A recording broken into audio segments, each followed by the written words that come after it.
কানে লাগিয়ে থাকবেন।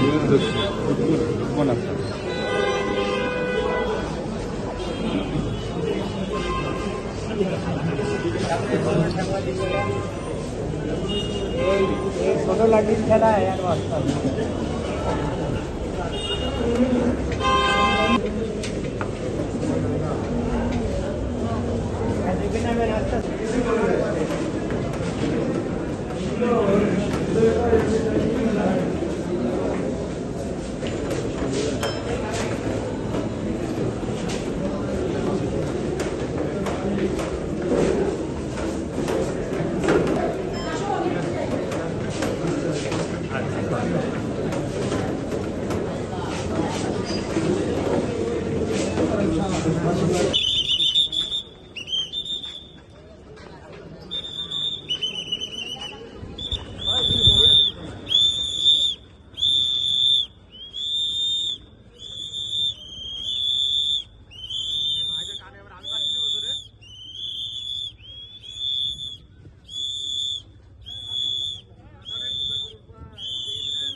করিম তা সে দেশের ভিতরে আছে অথবা দেশের সে বাইরে আছে, এই দুইটা জিনিস মাথায় রেখেই তদন্ত চলছে।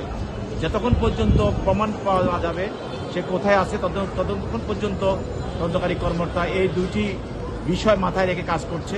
সেই জন্য তদন্ত অব্যাহত রয়েছে এবং তার সহযোগী যারা তাদেরকে গ্রেপ্তার করে তাদেরকে বিভিন্নভাবে জিজ্ঞাসাবাদ করা হচ্ছে। আমরা আশা করছি যে আমরা অল্প কিছুদিনের মধ্যেই আমরা আসল রহস্যটা তদন্তকারী কর্মকর্তা এবং আমাদের আইনশৃঙ্খলা বাহিনী বের করে আনবে যে প্রধান আসামির অবস্থানটা এখন কোথায়। একটা জিনিস আমি যেটা বলছি এবং বলি নাই, আমি বলছি যে আমাদের তদন্তটা দুইটা জিনিস সামনে রেখেই হচ্ছে। একটা হচ্ছে যেহেতু এখনো নিশ্চিত হওয়া যায় না সে পালিয়ে গেছে, অতএব অনেক সময় আসল ঘটনাকে পাশ কাটানোর জন্য একটি নতুন ঘটনা সৃষ্টি করা হয়, সেটাও হতে পারে, আর অথবা আসামি দেশের ভিতরে থাকতে পারে। ওই দুইটা জিনিস মাথায় রেখেই তদন্তকারী কর্মকর্তারা তদন্ত করছেন, আইনশৃঙ্খলা বাহিনী কাজ করে যাচ্ছেন।